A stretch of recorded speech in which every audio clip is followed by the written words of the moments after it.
Je suis Nathalie Le Sort, je suis maître artisan coiffeuse à Saint-Nazaire. J'ai une petite TPE, nous sommes une équipe de 4 personnes.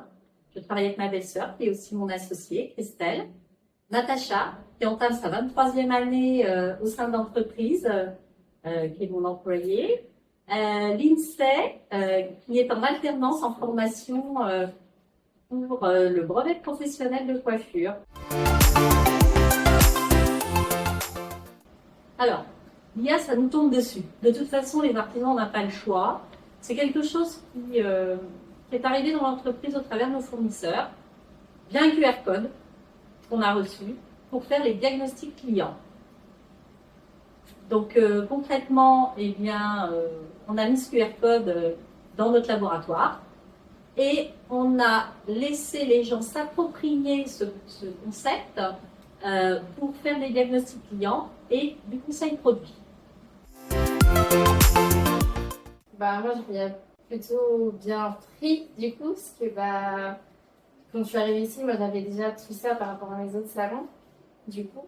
Parce que moi, quand j'ai commencé mon premier apprentissage, du coup là, par contre, j'ai fait sur papier. On va dire que c'est moi qui ai apporté aussi, du coup, la touche de moderne, la touche de l'IA en fait à mon ancien salon. Et pour eux, c'était difficile au début. Et après, ils se sont habitués. Donc moi, j'étais directement dedans. Ça m'a bien changé. J'ai ressenti vite d'enthousiasme, après crainte, limite pas trop, mais c'est plus un manque de temps après par la suite pour l'utilisation de l'application. Alors, on constate bien dans l'artisanat, il y a plusieurs générations, comme dans tout milieu du travail. Il y a la jeunesse qui est enthousiaste, qui est offert à ce genre d'applications, qui font cette bêche, qui s'adaptent directement. Et puis, il y a moi, chef d'entreprise, qui fait partie de l'ancienne un peu génération, maintenant au travail. Mes collaboratrices également, ma belle-sœur, Natacha, qui travaille au sein de l'équipe, où on a un peu plus de stress peut-être parce que on ne maîtrise pas toujours les outils, il nous faut plus de temps au départ, et on a peur de se faire spolier nos savoirs. Et je pense qu'en entreprise, l'essentiel, c'est vraiment de se concerter, de laisser le temps à chacun de s'approprier la nouvelle technologie.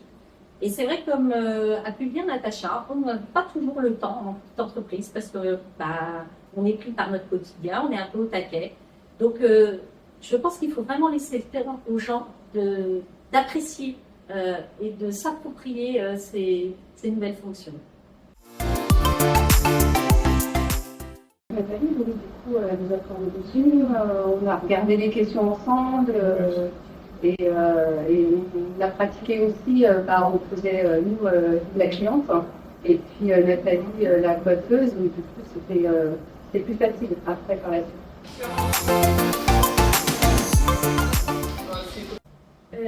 Justement, on a l'accompagnement pour certaines questions que nous, on n'oserait pas poser ou qu'on n'a pas forcément d'idée. Auprès de la cliente, ça fait une grosse différence. Parce que la cliente, elle va penser, nous, qu'on veut vendre, qu'on veut augmenter notre panier moyen. Et l'IA, en fait, il est là en conseil. Il n'a aucun intérêt économique. Et du coup, ce que va conseiller l'IA va appuyer ce que nous va conseiller. Et en ça, moi, je vois une différence. Et dans la relation avec la cliente, on a plus de conseils, on approfondit nos diagnostics. C'est un appui, en fait. Moi, ça m'a donné un peu une vision différente de ce que j'avais. Parce que, oui, j'étais très réticente, clairement.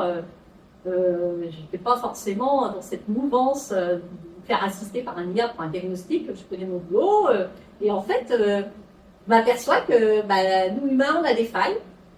Et en fait, c'est bien de se remettre en question aussi. Et d'évoluer.